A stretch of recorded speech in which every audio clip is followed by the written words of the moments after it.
I met her 2 years ago when we worked together and quickly became very close. She helped me through the darkest times of my life. I was mid-split with an abusive ex when we met.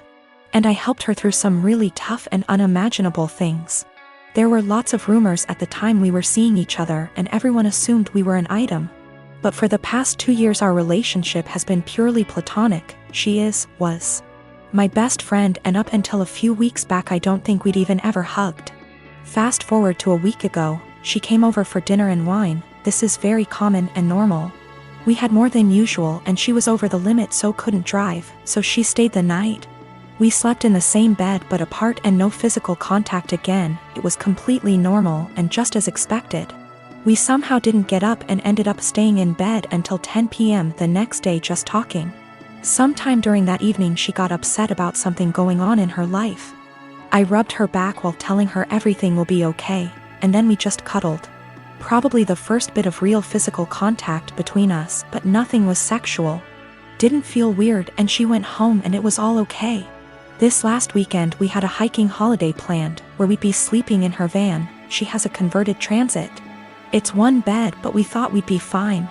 First night it was freezing, ending up cuddling and spooning but again didn't feel sexual. Second night is where it all went a bit wrong. We drank a bit too much and the spoon ended up getting carried away. It seems to be a joint thing and before I knew it we were kissing and touching each other everywhere. It was a bit of a frenzy of this for about 15 minutes until we both stopped and realized what we just did. After this we spoke a little and asked if either of us regretted it. We both said we didn't, but it was odd.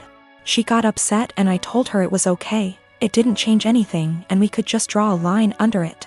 We woke up the next morning and it happened again. We didn't talk too much but then went for a walk and then just before we headed home we ended up all over each other again. We were completely naked but again stopped, cuddled and lay there. We both agreed it was a what happens in X, stays in X type event. It was a really long trip home, 6 hours plus. During this she would rest her head on my hand on lap ECT and it seemed very different to our usual dynamic. When we stopped at services for breaks we seemed to walk arm in arm. We kept kissing on and off but it seemed strangely normal. We arrived back at her home. She lives with her dad at the moment but just before I left she kissed me again and thanked me for a wonderful weekend. The following day she came over to get some stuff I took home with me. We end up just cuddling, kissing, feeling and so on again but she has dinner with a friend and we stop it there. She goes on her way. This should feel really weird and strange, but it felt completely normal and we both discussed it that it was so odd it felt normal.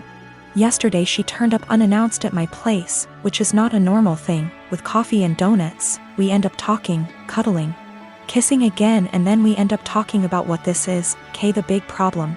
Neither of us were sure. She got panicky and burst out in tears and left.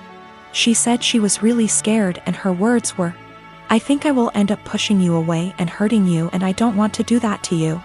I told her I would come and see her later and talk. I drove to her house but her ex was there, another slight issue.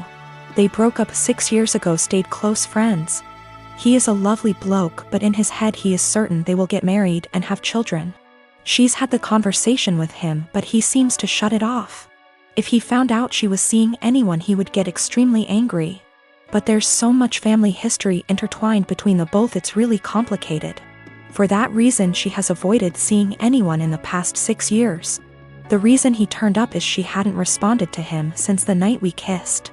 I went home when I saw his car and just said she could come to mine to chat later.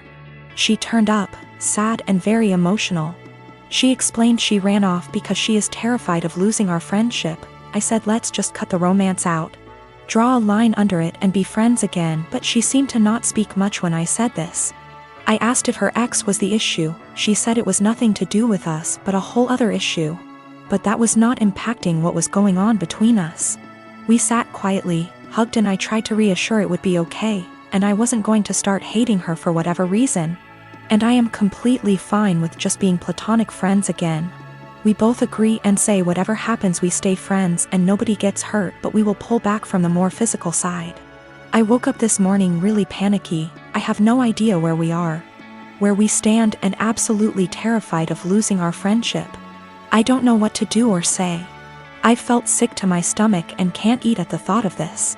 She is coming around later to collect some of her clothes she left last night, and I am thinking I need a plan of what to say / do. I cannot lose my best friend. She is absolutely everything to me, but I am worried we crossed a line and there's only one eventual outcome which won't be good. I'm a student. I have a student bank account where my college gives me money for transport when we had physical classes or scholarship. These kind of bank accounts have no fees, but are age restricted, can't have one if you're over 25, and need an overseer. When I asked the bank about it, they told me it's just a security thing, so I chosen mom because she's more tech savvy than dad. Well, through some incredible luck I managed to get only top grades last year, so I was awarded a study scholarship. Great! I've been saving it up, looking forward to Worldwide Black Friday, eyeing an amazing drawing tablet. I do digital art on very old intros. The tablet I was eyeing is as big as my monitor. Is a display one and all around amazing. Black Friday rolls in, and Amazon, closest to me, has it in stock at an amazing price. A price I could afford. I was so damn happy, I ordered it. Then I got a notice that the bank refused the card. I emailed Amazon, their customer service is so fast, and we went over the card details and such, making sure it was all right. It was, and they advised me to call my bank. It was odd, I had bought things online in the past with this card and it went through. I had enough money for it, even extra, so I thought maybe they had technical difficulties. But it was too late in the day to call, and they don't work weekends, so I left an email. Only to find out today that for big transactions they ask for agreement from the overseer and that mine canceled the transfer. I was like WTF and confronted mom about it, who throughout the weekend acted oblivious. And she told me that of course she couldn't let me throw money on something I don't need, and that I wouldn't have money for Christmas presents if I bought that. Then she had the audacity to ask me what I was planning to get my family this year. I told her that they won't get anything more than a bread shadow from me, and I went to my room and cried on the carpet. I missed out on the offer, I can't afford the tablet anymore, and it's all because mom wanted Christmas gifts. And no, I won't get her anything. Last year she got me a blouse too small for me that she later took for herself. She can gift herself this year too. Bread shadow, expression for nothing in my language. I'm going to make dad the overseer and also open an account at another bank, a normal one, and transfer the money in small amounts to that one so I don't bother dad with it. Also considering asking him just to be for form and the app to be on my phone so I'll be my own overseer. I am an adult in my country, I'm 20, going to be 21 in April. The law asks my parents to support me until I finish my studies, or at least until I'm 26. But I plan on moving out sooner. I'll do gift my sister and dad, they have nothing to do with the incident and I love them lots. I love mom too, but can't put up with her attitude any longer. Regarding what I'll give her, not sure yet. She didn't react like that because she got me the tablet already, it's not her character to get me something she can't use. Regarding the gift dad's planning on, and which she'll claim is from both of them, dad is going to build a bigger enclosure for my lizard. I may wrap my lizard's old branches nice and gift those to mom, as per Christmas traditions regarding naughty kids. And she doesn't like my scaly boy at all, so double points I goose. People saying that a drawing tablet is useless. But the question was if I was an A for the way I reacted and my decision to not give her a gift anymore. As it's my money, I literally can do whatever I wish with it, and a display drawing tablet is incredibly useful for an aspiring digital artist as myself. I am a 39 years old male, and I lost my son in 2019 due to a chronic heart condition. He was 15 years old. It was devastating and I just couldn't take it, especially when my family did little to nothing to support me during these difficult times. They didn't bring my son meals when he was at the hospital. They didn't let me go home and rest even for a few hours. They didn't take care of other things while I had a lot to deal with. I wasn't offered any help, just words. They'd just talk but do nothing. Despite the struggle, I've created an account for my son's college fund and kept putting whatever I could get at the time, and my son would talk about that a lot.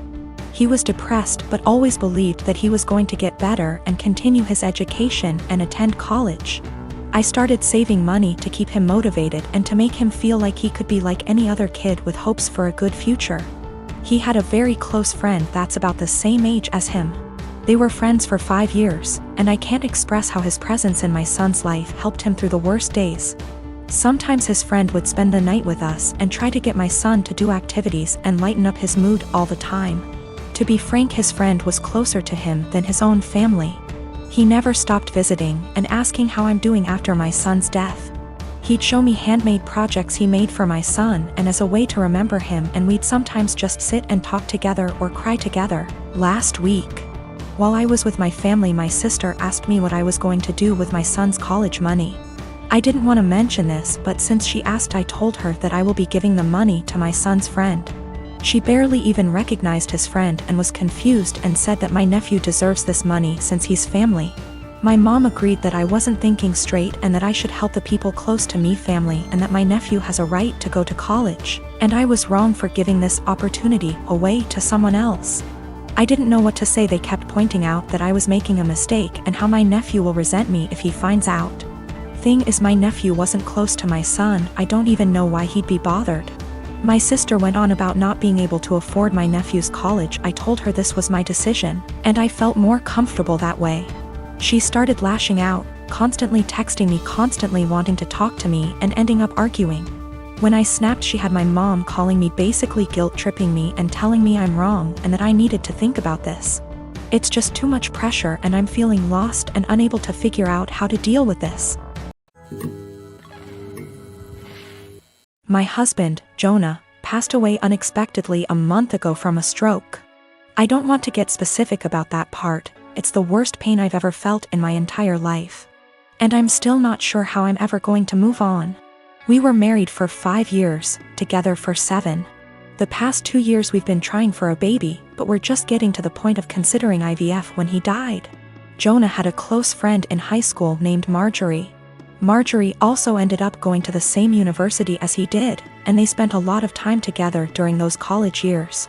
Jonah said that he liked Marjorie's company, but never felt anything beyond friendship with her, which I totally believe. Jonah dated other women during that period, but told me that several times Marjorie hinted that she wanted him to ask her out. She also joked about wanting him to be her plan B in case she didn't meet someone and get married by 30. By the time I'd started dating Jonah, he had moved a couple hours away from his hometown, and Marjorie. Despite this, Marjorie immediately began finding excuses to come to our town and hang out, which usually involved her encouraging us to go drinking, and then her passing out on the couch at Jonah's apartment.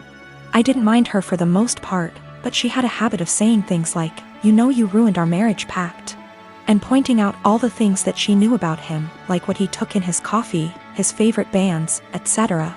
Over the course of our relationship, and especially after we got married, Jonah definitely put some distance into his relationship with Marjorie. He confided in me that he felt he had outgrown her and that they really had little in common anymore. He stopped responding to her invitations to hang out as often, though he would occasionally call to catch up out of guilt. Especially when she would text him or leave messages saying she was so sad he was ignoring her, and the like. But now he's gone. I had him cremated, like he wanted. We haven't done the memorial service yet. It was too hard for me to even imagine the first couple of weeks. And I also wanted to give time for some out-of-state people to make travel plans. The memorial is this weekend. However, 2 weeks ago, I received an email from Marjorie sent to around 60 people, including Jonah's family, saying that she was holding a memorial service for Jonah in the town where they grew up, the day before his memorial here. I was completely blown away, seeing as she hadn't mentioned anything to me or even attempted to call. Along with the details, the email said that she was planning the memorial in light of the fact that no other service had yet been held in his memory, and he deserved to be laid to rest with honor. For the record, she was invited to the memorial, which I've been planning, and knew it was happening. I called her, of course, and told her that while I appreciated her willingness to help with Jonah's goodbye, I was already planning a service for him that would involve all of his family and friends. She immediately went on the defensive, and said that she had only started to plan a service when she realized I wasn't willing to do it in a timely manner. I told her that the timing wasn't her choice to make, but that if she wanted to have a memorial of some kind, to please just add on the invitation that his official memorial was going to be held this weekend. She said fine. I sent a message to all of Jonah's invited friends and family to make sure that they knew the real service, with both of our families was going to be here, and then just washed my hands of the whole thing. This week I received a message on Facebook from Jonah's cousin, saying that Marjorie, who has apparently blocked me on Facebook, created an event for Jonah's official memorial service, her memorial, and invited everyone she possibly could. I've been getting blown up with emails asking which day the memorial is, and where. I'm honestly furious. I don't have the emotional energy to deal with this. I ended up putting a post up on my wall, reiterating the date of his service here, and asking people to please share it. Thankfully, I think the older members of the family don't use Facebook or email very often, so most of them haven't been confused, but a lot of people now think that Marjorie's service is the real one. I called Marjorie again, asking her to add an addendum to her event saying that his actual memorial was going to be here. She told me that Jonah would have wanted it this way, and that if I couldn't appreciate her efforts, I wasn't invited to say goodbye to Jonah. I told her that was fine, seeing as I'd already said goodbye to Jonah when I held him as he died. She hung up. Apparently she's now spreading information to her mutual friends with Jonah, saying that he was planning on leaving me because I wasn't able to conceive. She also said that we had approached her to carry a baby for us, all absolute lies. His cousin sent me a screenshot of a text where she said that Jonah always thought we would have the cutest baby together, and that angry widow doesn't understand how much he wants children. I'm at a loss as to what to do. I don't care what she says about me, but she's now tarnishing my husband's memory, especially saying that he wanted to divorce. Jonah would never have left me, and anyone that knows him at all knows that we were committed to each other above all else. I need to figure out how to tell this woman to off without encouraging her to spread more lies. And I also want to just forget the whole thing and crawl in bed and never get up again.